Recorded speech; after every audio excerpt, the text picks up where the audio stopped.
Bonjour à tous et à toutes, coucou 49 pour une vidéo sur les frelons asiatiques. Donc là on est au mois de février, on va viser plus les reines fondatrices. Donc les ruches repartent tranquillement, là, il y a eu 2-3 rayées de soleil, donc j'ai vu les abeilles un peu sortir sur une mêlée.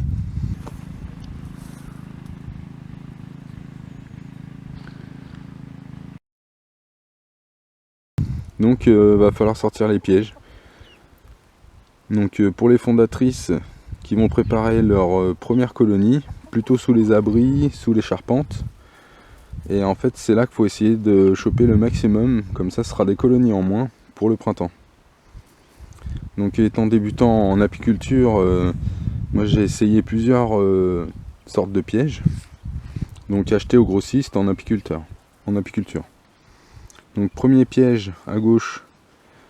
Donc faut faire chauffer le petit gel avec de l'eau et du sucre, mettre ça dans le petit contenant. Donc j'en ai pris quelques-uns, ça a marché quand même. Par contre la taille du contenant c'est vraiment c'est petit quoi. Et le prix du gel c'est pas donné. Vous avez la plaquette autocollante. Donc faut choper un frelon. Moi ce que j'ai fait, j'ai mis un petit coup de raquette à un frelon. Après je l'ai collé dessus. J'en ai pris aussi une bonne dizaine. Ça a marché un peu, mais le matin avec la rosée, le carton était tout fripé. Ça marchait pas. En fait ça va pas du tout quoi. Donc troisième piège, vous avez la bouteille avec le bouchon. Donc le bouchon acheté sur internet ou revendeur apiculteur. Donc dans la bouteille, il y a un mélange de 1 tiers de grenadine, 1 tiers de bière, 1 tiers de vin blanc. Donc c'est bien parce que ça fait des grosses contenances dans les bouteilles, 1,5 litre ou 2 litres, comme vous voulez. Et en plus, bière, grenadine et vin blanc, ça reste assez raisonnable. C'est pas la peine de mettre des grands crus, hein. Vous prenez le pas cher. Donc ce mélange là, il est bien au printemps aussi dans le verger pour les carpocaps. Sucre et bière, ils adorent ça. Donc vous arrivez à choper des frelons asiatiques et des carpocaps aussi en même temps.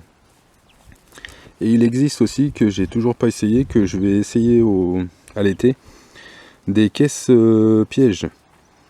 Donc en fait on met un morceau de sucre à l'intérieur. Et en fait les frelons rentrent. Et c'est vraiment une grosse caisse où on peut piéger vraiment en masse. Et c'est intéressant surtout pour l'été quand il y a une grosse prédation au niveau des frelons. Sur les ruches quoi, ça en enlève quand même vraiment pas mal. J'ai vu des vidéos là-dessus, ça avait l'air intéressant. Je vous en ferai une, je vais en acheter une caisse. Donc c'est à peu près tout sur les pièges. Donc bien sûr les pièges, à côté des ruches. À côté aussi des saules et des marsoules. J'ai quelques photos, je vais vous en mettre une, qui sont en train de manger l'écorce. Ils adorent ça. Donc ils sont souvent en masse dans les marsoules.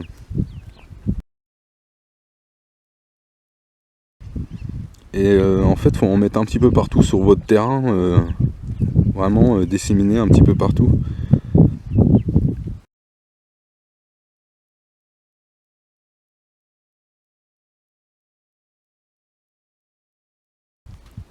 Donc le frelon asiatique, c'est vraiment un grand prédateur. Des fois, on est parfois désolé devant les dégâts à l'automne sur les ruches. Donc c'est pour ça que je m'y prends vraiment tôt. Mais mois de février, fondatrice, ça fera des nids en moins dans le coin. Et en fait, faut piéger. Hein. Il n'y a pas à tortiller, hein. C'est ce qu'il faut faire. Merci à tous, bonne journée.